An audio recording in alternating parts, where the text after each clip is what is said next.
একটা প্রতিবেদন আপনার চোখে পড়েছে কিনা নেত্র নিউজের, সেখানে গোপালগঞ্জের কয়েকজন বলছিলেন যে তারা দাঁড়িপাল্লায় ভোট দেবেন।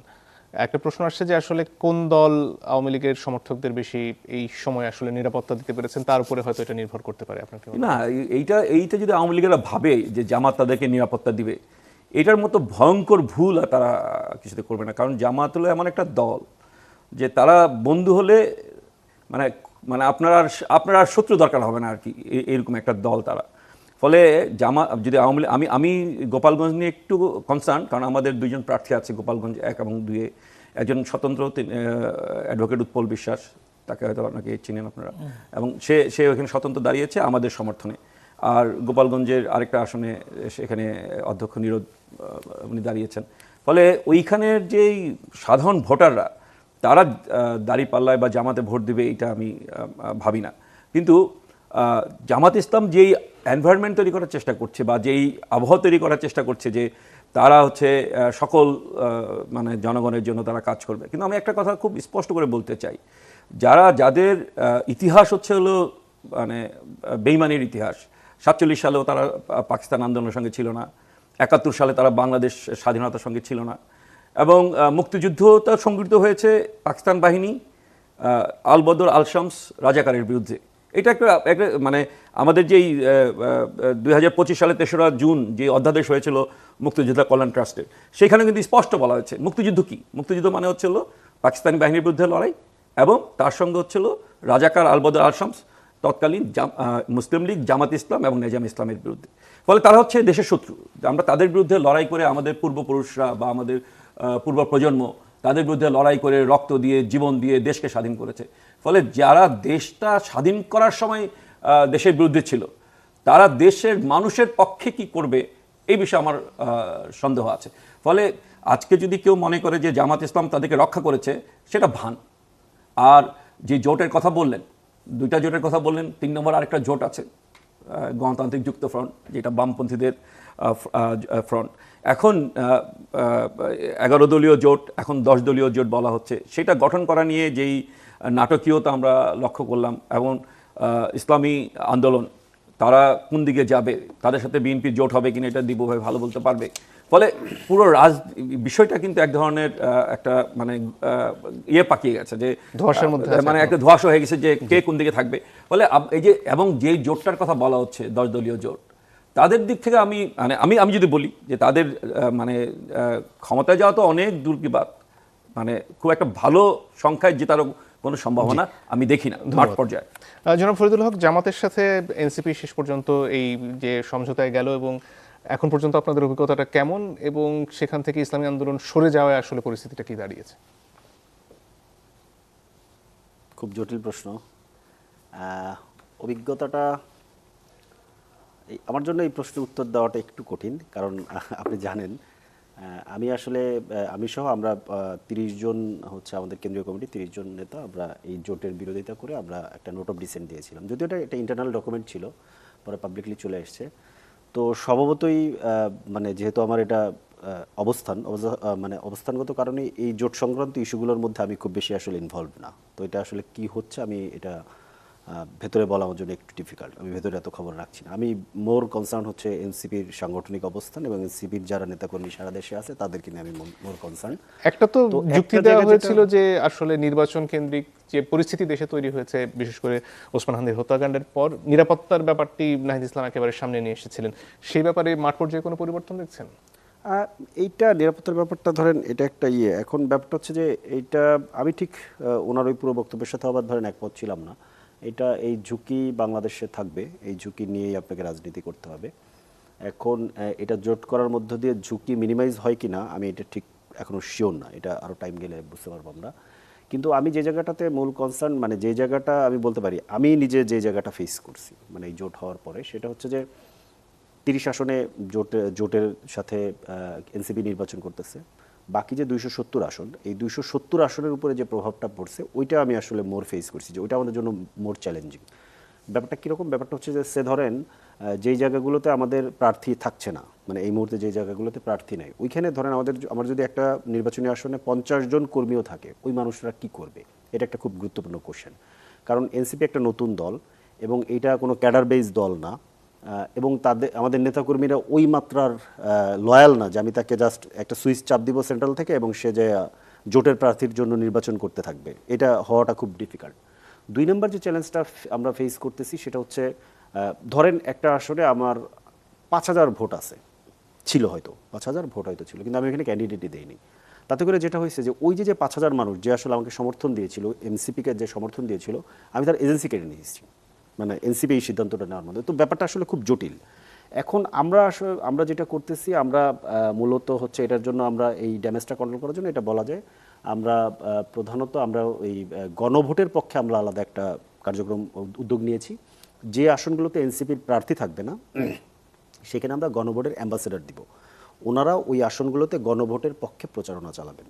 ওইখানে আমাদের নেতাকর্মীরাও একটা অ্যাক্টিভিটির মধ্যে থাকবেন এবং তারা গণভোটের পক্ষে কাজ করবেন। সেটা আমি মনে করি দেশব্যাপী এনসিপির সাংগঠনিক অবস্থাকে টিকিয়ে রাখা, এনসিপির সমর্থকদেরকে সাথে কানেক্টেড থাকা এবং গণভোটের পক্ষে আমাদের যে ঐতিহাসিক দায়িত্ব, সেই দায়িত্বটা পালন করারও একটা মানে সুযোগ আমাদের সামনে আলাদাভাবে তৈরি হয়েছে। মানে এটা ব্যাপারটা এরকম, সেটাকে কেন্দ্র করেই তো আবার এখানে কারণ দর্শানোর নোটিশ দেওয়া হলো নাহিদ ইসলাম এবং নাসিরউদ্দিন পাটোয়ারি। এইটা কারণ দর্শানোর নোটিশ, এগুলো তো আবার ইলেকশন কমিশনে চলে যায় আলাপটা। সারা দেশেই কি পরিমাণ পোস্টার ব্যানার আছে এগুলো আমরা সবাই জানি।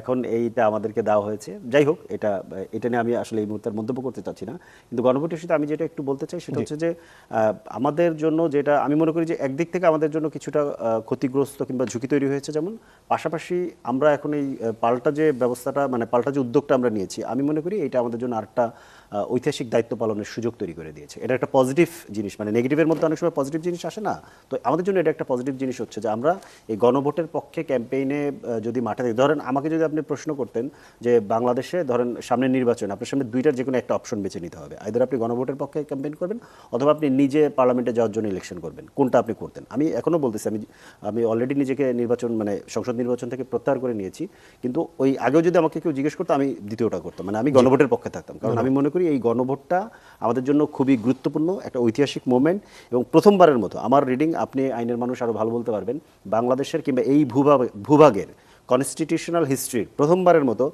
জনগণ মানে ভোট দিয়ে, গণভোটের মাধ্যমে ভোট দিয়ে কনস্টিটিউয়েন্ট পাওয়ার কোনো একটা অ্যাসেম্বলির হাতে তুলে দিচ্ছে। এর আগে এই ঘটনা আমাদের এখানে ঘটে। জি, ধন্যবাদ। জনাব দীপু, আপনার কাছে আসতে চাই, এই যে জোটের সমীকরণ, সেখানে ইসলামী আন্দোলন নিয়ে বেশ আলোচনা যেদিকে ইঙ্গিত করছিলেন জনাব রতন, সেই সম্ভাবনা আছে কিনা বিএনপির সাথে তাদের সমঝোতাকে? আমি এই বিষয়টা নিয়ে খুব ভাবতেছিলাম। বাংলাদেশে বিএনপির সৃষ্টি লগ্ন থেকে এই রাজনৈতিক দলটি একটি বৃহৎ এবং জনপ্রিয় দল হিসেবে গণতান্ত্রিক কার্যক্রমের মধ্যে নির্বাচনমুখী দল হিসেবে প্রতিষ্ঠিত হয়েছে। আমাদের প্রিয় নেত্রী দেশনেত্রী বেগম খালেদা জিয়ার মৃত্যুর সাথে সাথে আমাদের একটা বিশাল শূন্যতা, কষ্ট এবং যন্ত্রণার মধ্যে দিয়ে একই সময় দেখা গিয়েছে এই দলের জনপ্রিয়তা সাথে আরও নতুন কিছু পালক যুক্ত হয়ে এটি একটি বিশাল এবং বিশালতম জায়গায় পৌঁছেছে। একই সময়ে আমাদের নেতা বর্তমান চেয়ারম্যান জনাব তারেক রহমান দেশে ফিরে আসার পর এবং দলটিকে সরাসরি পরিচালনার দায়িত্ব গ্রহণের পরে প্রতিটি দিন এই দলের জনপ্রিয়তা, সমর্থন এমন একটা পর্যায়ে গিয়ে পৌঁছেছে, মাঠ পর্যায়ে পর্যন্ত আমরা যতটুকু খোঁজ নিয়ে দেখি।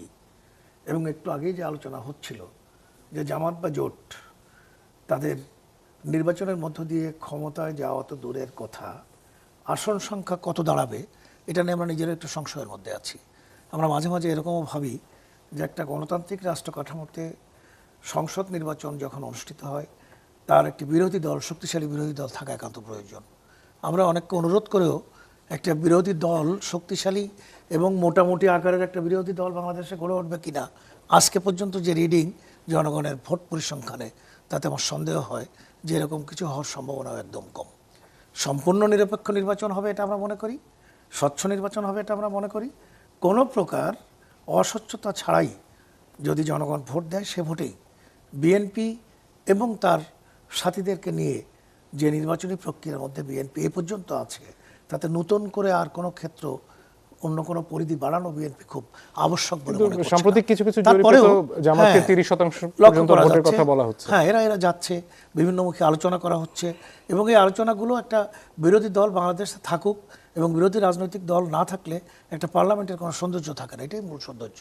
এবং সেখানে ওই যারা ক্ষমতাসীন দল থাকে তাদের বিভিন্নমুখী দোষের বোঝা ঘাড়ে তোলার সুযোগ থেকে যায়। এই জন্য আমরাই আহ্বান করতে চাই জনগণের কাছে, আমরাই আহ্বান করতে চাই অন্য রাজনৈতিক দলগুলোর কাছে, আমরাই আহ্বান করতে চাই নির্বাচনের সামগ্রিক প্রক্রিয়ার কাছে যে বাংলাদেশে নির্বাচনের মধ্য দিয়ে জনগণ এমন একটা অবস্থা তৈরি করে দিক।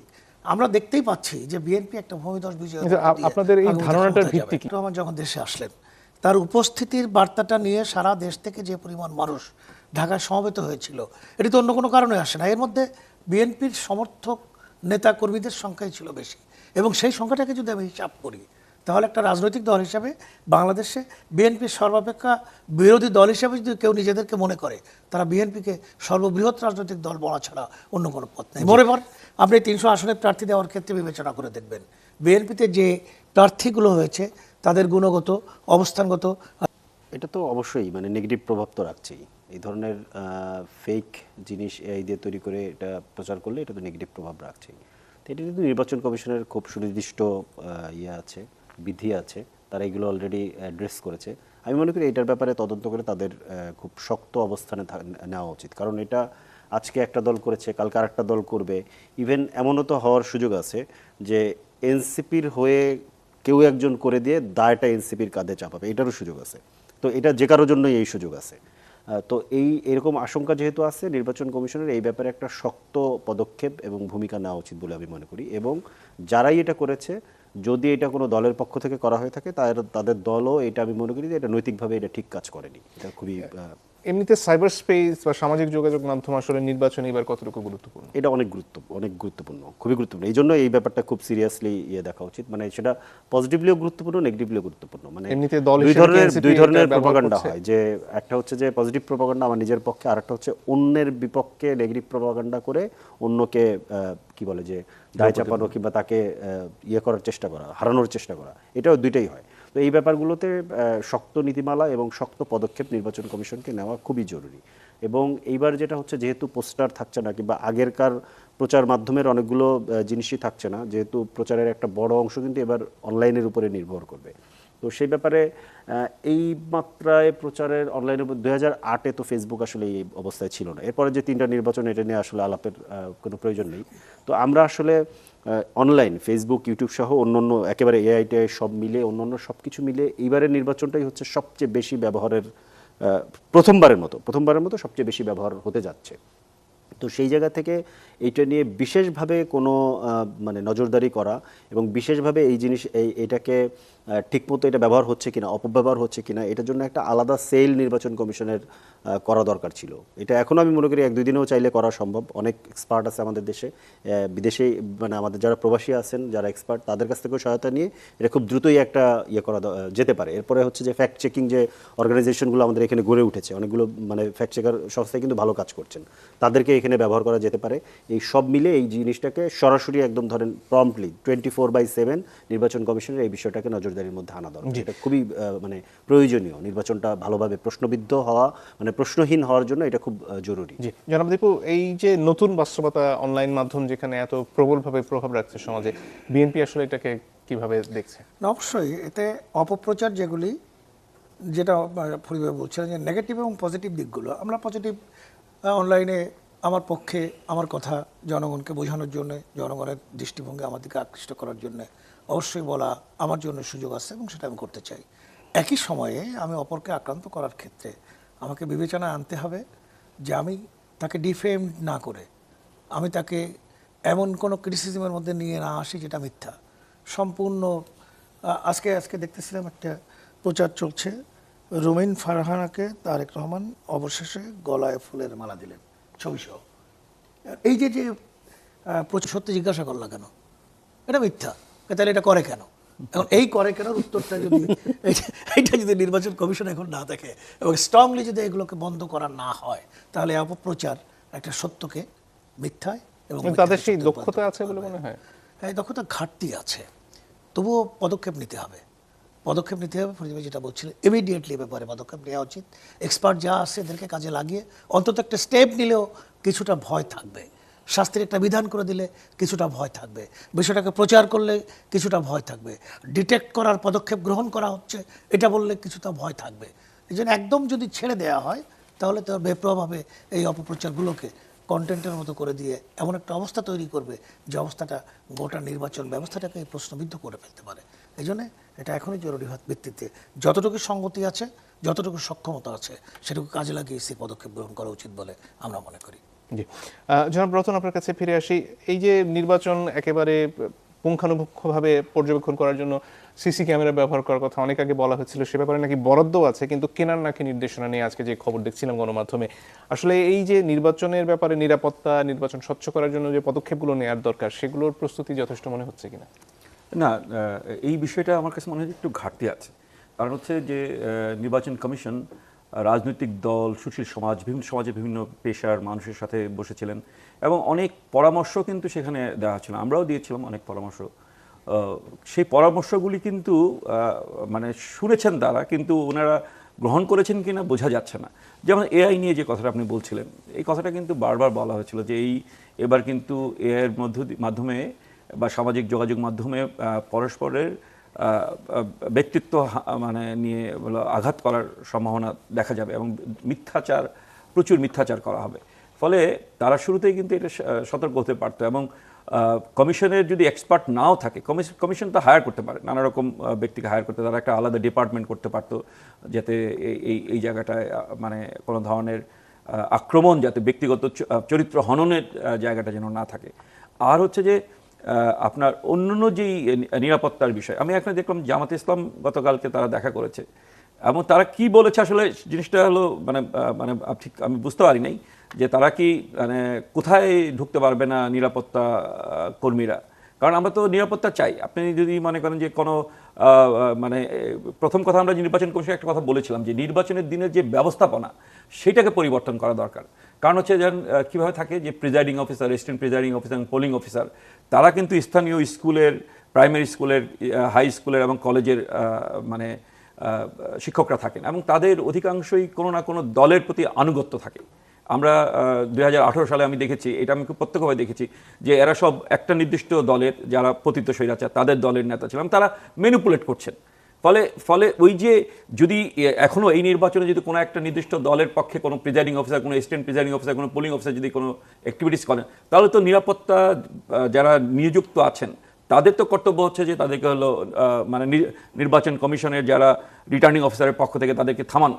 তো এখন জামাত ইসলাম এই কথাটা যখন বলছেন তখন ঠিক এটার মিনিংটা কি হচ্ছে আমি তাদেরকেই বলতে চাই। ফলে নির্বাচন কমিশনকে এমন একটা ব্যবস্থা নিতে হবে যাতে মানে পর্যবেক্ষণটা সঠিকভাবে হয়।